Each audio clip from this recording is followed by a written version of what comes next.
What is going on, people? Welcome back to another episode of the Mike Roach Show. You see, sometimes you got to save the big dogs.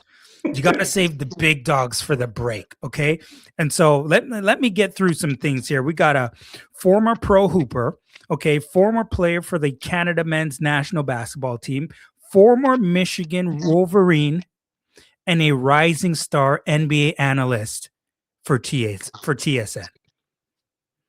Jevohn Shepherd.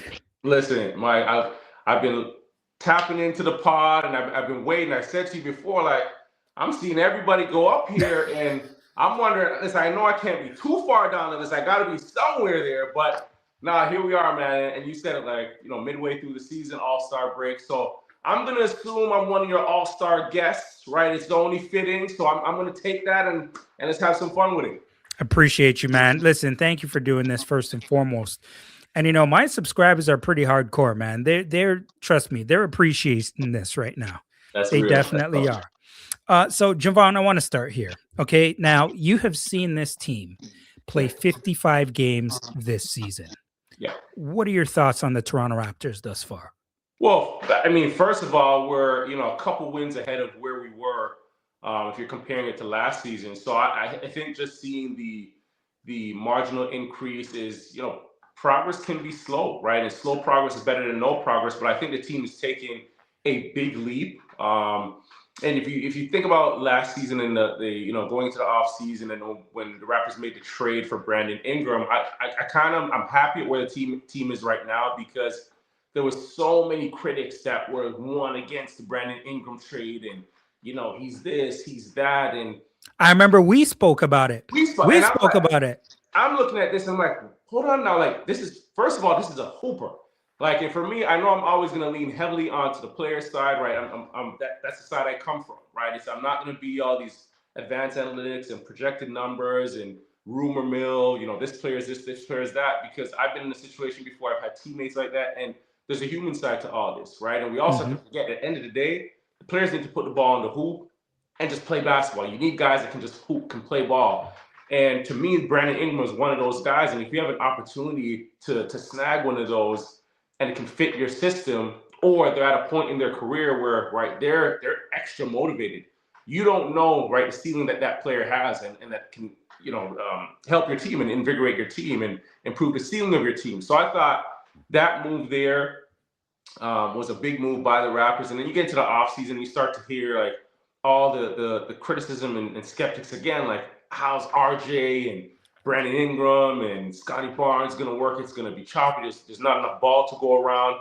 And again, I'm saying like, listen, give it a chance, right? At the end of the day, you look at the point in the careers that these guys are in. Like Brandon Ingram had gone through some injuries, right? He'd also been like, I want to say mishandled in New Orleans, right? He's bounced around, like going from LA to NO. So that, to me, you get a player at that point in their career, they have something to prove.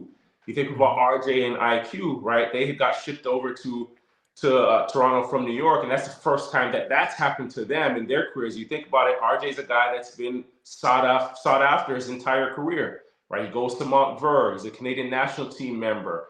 He goes to Duke, gets drafted 3rd overall. So that point where you get moved for the first time, that's the first experience with somebody not wanting me. There's the burning fire there, right? These guys are competitors, and those are the elements that speak to me. So, when you the culmination of things, and you put it all in the pot and you start stirring it, saying, okay, you have a bunch of motivated guys. And then Scottie Barnes is obviously an all-star this year, but he's also taken a lot of criticism over the last, let's say last season as well. People were questioning. Is he the guy, or, what steps is he taking to improve? And I always say, like, the most important thing is getting guys that are culture setters, right? And everybody wants the big move, the big draft pick to get this superstar talent. Well, you look across the league over the last, decade, there's only a handful of generational talents, right? So if you have a guy that can be a culture, a foundational type guy, I understand, those moves. So you asked me about this season. I know I've gone all over the place, but I really like where they are. And I think, not making an aggressive move over the trade deadline was important, right? And it's funny because I remember when this trade happened, and you and I were speaking about it, and we're like, what do you want Masai and Bobby to do? Just sit there with their hands underneath their behind and do nothing? We're just like, what are you talking about here? And from a fan perspective, a lot of what they don't realize is they're all like, oh, we want to do a full rebuild. We just want to tank and lose. I'm like, dude, first of all, to tank and lose, you need ownership approval to do that. If they don't give it to you, you can't just, like, the general manager can't just tank and lose if the owners tell you you can't tank and lose. And I think, with that as well, what frustrated me is, and I had, a number of conversations about it, is these same people, you want to rebuild, you don't want to let go of OG, you don't want to move off of Pascal, right? Like, which one is it? And then, right, you move forward and you're now in the rebuild phase, and these same people they want to determine how long a rebuild looks like or what that looks like. There's no timeline for a rebuild, right? Mm-hmm. A rebuild is we've moved off of our foundational pieces and we're moving on to, what we see a future with, right? And fortunately for the Toronto Raptors, they had landed Scottie Barnes, a rookie of the year, and said, okay, we already have that guy, right? So you don't have to spend the next 3 years, going through the draft to find that fundamental, that culture piece. And I think that was the element that was missing, is that, hey, he may not be LeBron James. He may not be, Kevin Durant type of player, caliber player, but you found your culture piece. You found your building block, and it's okay to move from there. So, with this team right now, and you think about the ceiling, there's going to be improvements, right? You give them time, and I think we're going to make those improvements on the margins, right? And something I always look at is, yes, the shooting, right? If this team right now is shooting the basketball at league average, and as bad as they've shot the basketball, so have other teams as well. But if they're shooting it at league average, now you're talking about, and it's funny, those numbers are so incremental but they tell a big story. You shoot at league average, they're making about one more three per game. That puts you into the position of a top 10 offense and a top 10 defense in the league, and also a net rating of like 4.6, right? Interesting. Okay. With that being said, with those numbers, with just one more three a game, now we're talking about teams in the top three teams in each conference, right? So right away, just something, a marginal improvement, just based on the numbers, and the numbers aren't everything. Right? But just based on the numbers, you become a team in the upper echelon of the league. So clearly they've established some culture, some identity, and you don't have to win by, shooting the three ball like everybody else. They found ways to do it. Detroit's found ways to do it. But, and how do you get that improvement? I don't think it's as easy as, hey, we've got to acquire some guys that are shooting 40% from the three-point line, right? Because if you still can't get those guys the basketball comfortably in rhythm and confident, that doesn't improve their shooting as well, right? So I think there's ways to improve, a number of ways to improve it. And as IQ continues to grow and Jamal Shead continues to grow at the getting the playmaking chops as point guards, I think even as is, your shooting numbers have the ability and chance to increase and improve. And I'm glad you brought that up, because my next question for you was, how do they take the next jump, right? And so we saw them play against the Detroit Pistons. So it's kind of a double-sided question here. What did you learn about the Raptors when they went up against the Pistons, and how can the Raptors take that jump to get to that next level? Well, the Pistons are a perfect example. It's funny, we just played them, so it's pretty fresh in our minds. But that Pistons team was clearly next level, right? They're missing Isaiah Stewart. They're missing Jalen Duren from suspension. Both those guys were, out there throwing some haymakers. Well, these two was. Jevohn, I haven't seen a defense that was that intense in a minute. It was crazy. In a minute. It was crazy. I think Detroit's biggest asset is their consistency with physicality, right? That's their biggest asset right there. But if you ask, like, how do you get to that? What's the next steps? Well, I think that's a blueprint. The Detroit Pistons are a perfect blueprint because just 2 seasons ago, they were the laughing stock of the NBA, and they've lost 28 straight games. Right, we're talking about 28 straight games. They haven't made any major moves. But what happens is you're getting those same guys like time to grow together. And across the league now, we're in an era, we're in a time where the superstars don't walk you into championships anymore, right? You think about Milwaukee Bucks, they won in 2021. They haven't won a first round series in the playoffs since 2022, the following year, right?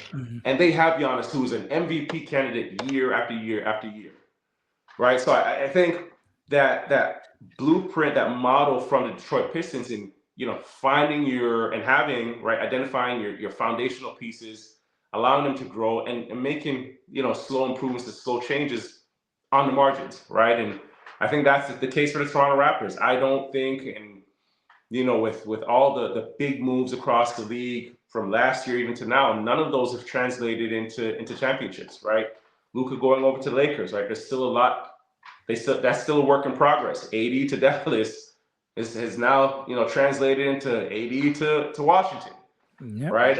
Even a couple years ago, KD getting traded from Brooklyn to Phoenix, right? And then that duo of him and Booker, that didn't work out well as well, right? So I think there's an element that, for fans, it's exciting to have these super teams, and every trade deadline, every offseason, you look for these big moves, but they don't exactly guarantee you, success. And unfortunately, in Toronto, we've seen success in 2019 winning a championship, which has created this next level, almost sort of unrealistic expectation that, hey, every year is a championship year.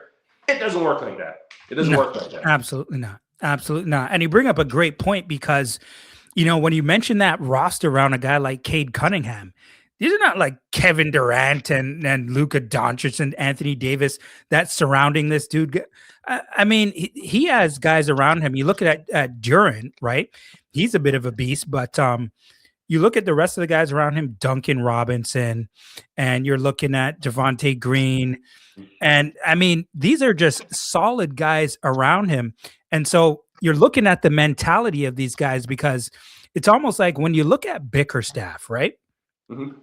Bickerstaff, like there was something about the Detroit Pistons when they played on Wednesday that, looking at Bickerstaff and looking at Cunningham and the rest of the guys, it's like there's no, and I mentioned this on the podcast before when I did the post game, there wasn't no smiling and no ha-haing and kikiing, and like it's almost like Bickerstaff, it's almost like it's personal.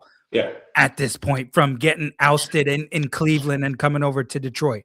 And I think he's done a great job with Detroit. It's funny because if you look at Cleveland, I think what he's done in Detroit in creating this, I'm going to get back to the key word, what he's done in Detroit, Cleveland probably needs a little bit of that nastiness. And they're a team that, you're talking about coming out of the East, supposed to be coming out of the East, but they're missing that nasty. Does James Harden change that? I don't know. I guess it's going to be, to be seen. But, what's important is you think about Detroit's success right now. And we're going to get back to the Raptors with that. You think about, Oklahoma winning a championship this past season. You think about Boston winning their championship with Tatum and Brown. That took some time, right? And a lot of people questioned, would it work? Can it work? Should you blow it up? But just thinking about those teams, the success that they've had, the success that Detroit's having right now, the theme that sticks out to me is identity. Because you said, you look at Cade, he doesn't have the star-studded team around him, but they have the same amount of losses as Oklahoma. You're answering my questions already, sir. Really? You're answering my questions already. That's the one that I had to you. When you watch Detroit, you kind of know what their identity is. You know what their identity is. So that's the question and you just brought it up. When it comes to the Raptors, what is their identity? And I think that's still a work in progress. Obviously they hang their hat on the defensive side of the floor. And with that, I think Scottie Barnes is a lot of that. Right. And he makes up for so many of the mistakes, so many little things that don't show up in the box score. And I think defensively is like that's where that this team is growing, right? That's where they want to be establish themselves, but also, right, can you sustain that? Can you maintain that, right? And Scottie Barnes is a physical beast, right? And he'll guard 1 through 5 equally. Now, he should be in Defensive Player of the Year conversation to me, in my opinion, because when you look around, and this is love the team, but when you look around that starting five, IQ, RJ, Pirtle, BI, there's not exactly another lockdown guy on the floor with Scottie. Right. Shed coming in off the bench, but this is still one of the top defenses in the league. Right. So I think as this team uses this year to adapt to that mentality, and that shift from some of the guys being offensive minded guys to hard nosed defensive minded and defensive thinking, primarily, you become in all around, defensive unit top to bottom, right? And then you can get out and run the floor and get easy finishes and so forth. So I think that is still a work in progress, because remember, this is year one of them having some form of success, right? They went through transition, moving players, moving pieces. Last year was obviously tough, and this is your first full season with this group. So knowing the identity right now would be unfair to them, but you could see, okay, this is a direction that coach wants to go in. And I'm glad you mentioned the coach, right? Because, for some of the season, you didn't have RJ, and then Pirtle's gone for over 7 weeks. And then you look at Coach Darko Rajakovic, who's going to be coach of the world team during the All-Star break. So big shout out to him. How has he managed to keep this thing afloat? Well, he has some magic, right? And I think what has been impressive, and ever since Toronto Raptors acquired him, all the players have spoke highly on his ability to communicate with them and openly communicate with them. And he's held guys accountable. Just from speaking to players and staff across the league and team, that's one of his things, is he's really able to communicate, but also hold the guys accountable. When I say hold guys accountable, I mean from the top to the bottom, from your Scottie Barnes down to your Elijah Martins, who, these guys are two ways, or even some of the G League guys that are bouncing back and forth, right? It's an equal playing field. And it's not always like that. And basketball is not always equal opportunity either, right? With shots that you do get and so forth. Kelvin Sampson, who was one of the coaches that always told me that it was tough for me to accept when I was younger, but as you get older, you mature, you get to see it. And I think that's what Coach Darko has done really well in balancing and having the open lines of communication with those guys, because they've all seemed to have bought in. And the offense that he does run, it's not necessarily sets, it's free flowing and more so concepts. So everybody's touching the basketball, everybody feels a part of it on the offensive end of the floor. So they're going to get a little bit more effort on the defensive end, right? We see times where Brandon Ingram is diving on the floor, and you'll see the young guys are laughing and having fun, just seeing that, because they're thinking like, yeah, we grew up watching you. What are you diving on the floor for? But just establishing that is so important. So, yeah, I think, he's done a great job in balance in that sense, and then, creating some hierarchy. I seen a number the other day where Brandon Ingram has, north of 35 points in the last 4 seconds of the shot clock. Yes. So that's something that the team didn't have before. But it's also an area, when you see something like that, it also lets you know that the guys aren't reluctant to get the basketball to where it needs to be late in the clock, right? And when you have guys that are offensive minded, BI, RJ, IQ is still, like, he's learning the guard position, but he's a scorer first, right? These guys they still understand, hey, late clock, let's get it to our guy, let him figure it out for us. So just having that level of trust, and I think the key word there is actually trust.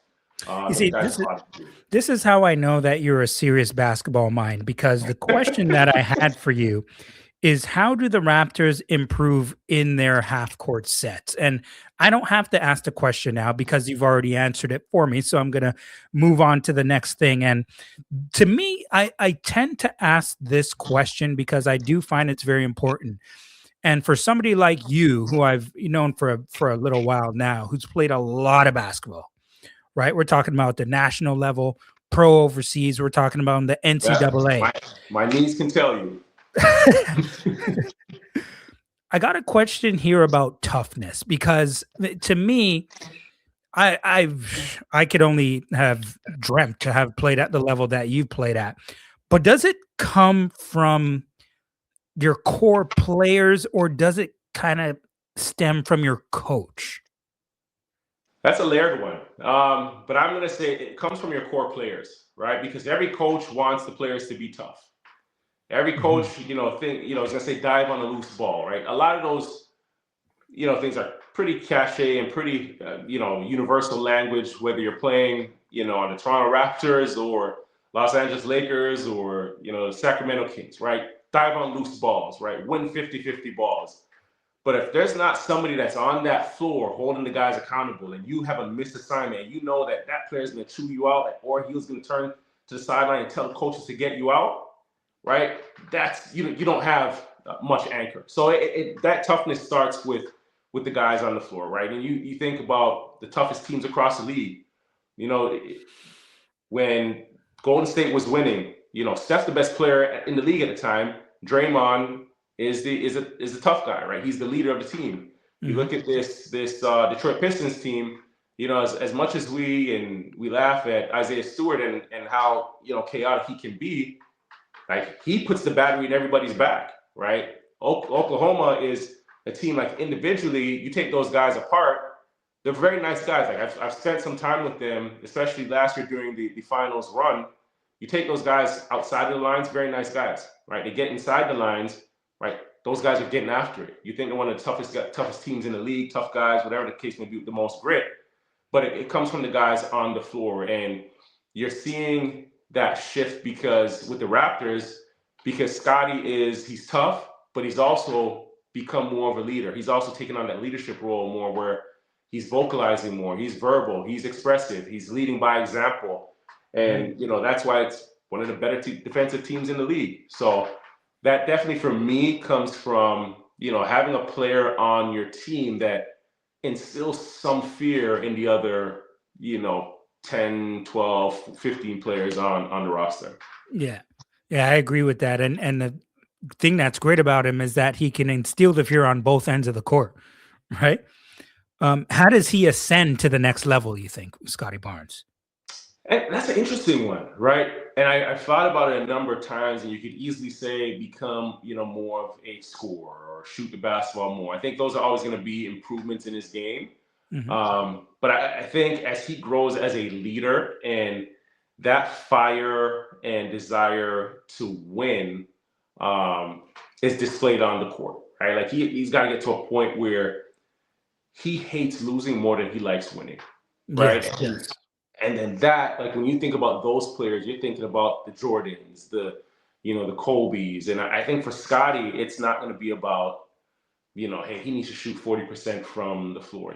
I think every position with his physical tools, he can dominate. He can have the Giannis effect offensively without, being a 40% guy from the 3-point line. When he's ready, he goes baseline to baseline and he dips that shoulder into defensive players. They move out the way, right? And it's a bucket. When he's doing that every possession after possession, he's a threat, and you don't want to see he's wearing you down. And every time he touches the basketball, you just know, like, man, I'm in for a day. I'm in for a physical battle. You got it. Go take the layup, right? And then having the same impact on the defensive side of the floor, then I think that's that next step for him. But it's not tools with him.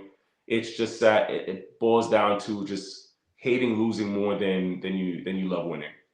And we talk a lot about the guys like Brandon Ingram and Scottie Barnes that are all-stars. And you touched on RJ Barrett a little bit earlier in the show. Do you think we kind of take him for granted a little bit? Yes. Not a little bit, a lot. Not a little bit, a lot. Because he's somebody, people harp on his defense. I find with RJ, people tend to talk about what he doesn't do. And they don't talk enough about what he does do, focusing on what he does do. And what RJ is he's an energy guy in terms of, like, he's going to compete, right? Doesn't matter if he's 0 for 10, doesn't matter if he's had a couple missed assignments, like he competes to win, right? And that type of compete is contagious, right? I think we've seen a lot of it or missed a lot of it when, you know, he was out, he was injured, and the team was they were really up and down. But that's one part of his game that he's displayed since he's been in high school, since he was, you know, a collegiate player, and it's translated to the NBA as well, as that natural innate ability to compete. And to me, that's something you can't teach, right? You can get into the gym, you can work on your handles. You have a skill development coach to every player, essentially. So when you talk about skills, that can always be improved in the league. But there's certain attributes that can't be taught, and I think that's one of them for RJ Barrett, his level of competing. And I'm glad you mentioned that too, because sometimes I do these player profile episodes and I talk about you know, pros and cons of people's game. But a lot of the time I tell people and the subscribers that I don't typically focus too much on what they can't do, because when you draft a player, you sign a player, you trade for a player, you don't trade, sign, or draft based on what they can't do. It's based on what they can do. So that is what you have to focus on. And, you know, two more in regards to two different players here, but in regards to Brandon Ingram, did you think he would be back on all-star level in his first season with the Raptors? So I didn't know he would be back on all-star level, because if you think about it, there's only a handful of players that are all-stars in the league of the 300-400 players.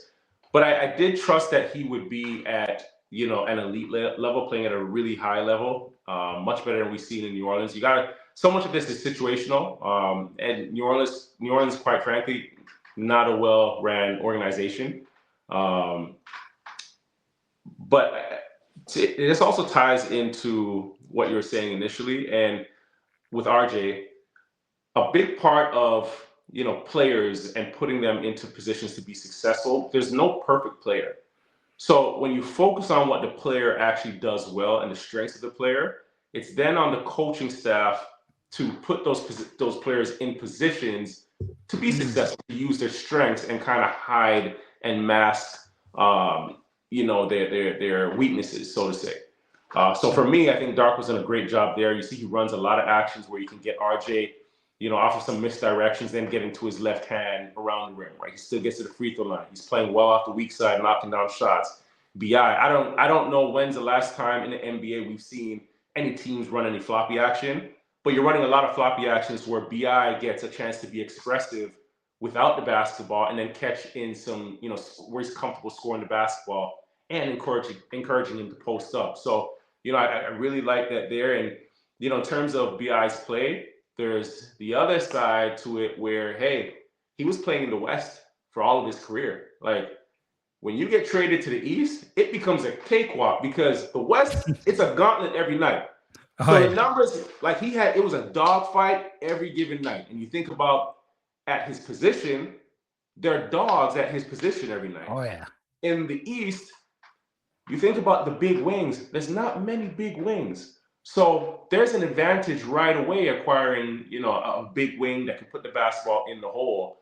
So with the success that he's having, you know, happy for him. Obviously, there's been a ton of effort on his end. I think, you know, the Raptors have done a great job, and Alex McKechnie and their medical staff keeping him healthy as well, right? And getting that ankle right, as they have with, you know, all their players. But that transition from playing in the Western Conference to playing in the Eastern Conference is a big boost as well. Last player I'm going to ask you about. What is your assessment thus far of Immanuel Quickley? I'll be honest. I think Immanuel has been up and down. I think he's in a tough position because the team has moved in the direction of, you know, once they acquire BI, there's another scorer on the floor, right, on one wing. You have another wing where there's another scorer, right? You have Scottie Barnes that is the face of the team, but can also grab the ball off the rim and push it the length of the floor and figure it out for everybody. So he's actually in the position where he has to he has to do the most thinking. And he's not a natural point guard. That is okay. Yeah. That's why you give guys time to develop, right? He's a natural, like, scorer. He's an off-ball, like, gunner. He's learning not only to play the position, but to play the position with three hungry dogs in transition, three hungry guys in the half court. That so now he has to adjust a little bit now. Yeah, he has to adjust. So there's a lot of times, even when you see him in pick and roll, right, he's surveying the floor, but you can kind of see him trying to process it. Now, he's not processing the game as fast as Kyle Lowry. Kyle Lowry didn't have, they have two different abilities. Kyle Lowry didn't have his ability, right? His ability to shoot the basketball and not to score first, right? So I think, having Kyle and Fred also puts a little bit more pressure on IQ because, our exposure to point guards are those guys, right? And those guys process the floor. They're natural point guards. They play point guard their entire careers from high school, college, and up. Whereas IQ is learning it on the fly, right? So it makes it difficult for him, and he's playing the toughest position on the floor, right? Because you have to have the wits for yourself, but the other four guys, you have to know what everybody's doing. And I always say, like, my point guard, they got to know how I like my coffee in the morning. They got to know what I like for breakfast. They got to know how my day is going. They got to know everything about me because when we get on that floor, I got to know how to motivate you. And it can't just be, okay, I'm going to try and get mine off. It's my turn. No, okay, here's the basketball. It's your turn. No, because so much of this game is flow, right? Just, coming down the floor. This set worked. This play worked. Okay, the next play down the floor, we may run the same action, but hey, RJ to get you a shot, or BI to get you a shot, and just having feel for the game. So I think being fair to him, and again, I'm leaning heavy on protecting the player. It's you can be critical of him, you can be mad at the contract, you can be whatever you want, but he's playing the toughest position on the floor, and he's learning it on the fly. Yeah, 100%. And I'm one of those guys. I believe that you don't have time for the moping. Like, he is our point guard, and with him as our point guard, you got to support him, and just hopefully he just goes out there and does what he's capable of doing. Yeah. Okay, two more questions for you before we get out of here, away from the Raptors now. Gotcha. What are your thoughts on NBA tanking, and do you have any solution on how this thing can be fixed? You know what? I every time I look at my check, I realize this is why I'm not getting paid the big bucks, because I don't have that answer, right? I wish I did. But I think, I'm not a fan of tanking at all. I understand it. And I also, when you look at, these organizations, people lose jobs pretty fast if they don't find a window to have success, or, have more wins than losses, or more, Yeah. So I think part of it too is teams need to put people in the seats. They need to fill the stadiums. But at some point, there's a window where ownership says, hey, I'm giving you this grace period. You need to start winning then, right? So if you're a GM, if you're a front office, cool. Like, you're trying to protect your job as well. Am I a fan of it? Absolutely not. I think, the NBA needs to step in and try and rectify it somehow. I see, of late, they're issuing out a lot of fines, right? They issue a couple teams a couple fines. I don't think that is going to solve anything. It depends on the draft. When you have a draft like this, when you have a chance at a guy like Wemby, a chance at a guy like Cooper Flag, teams will slide over a blank check. Whatever the fine is, we'll take it, because we have generational talent coming in. And once you have generational talent coming in, everybody is in the stands, right? That generates revenue, that gives you an opportunity to win.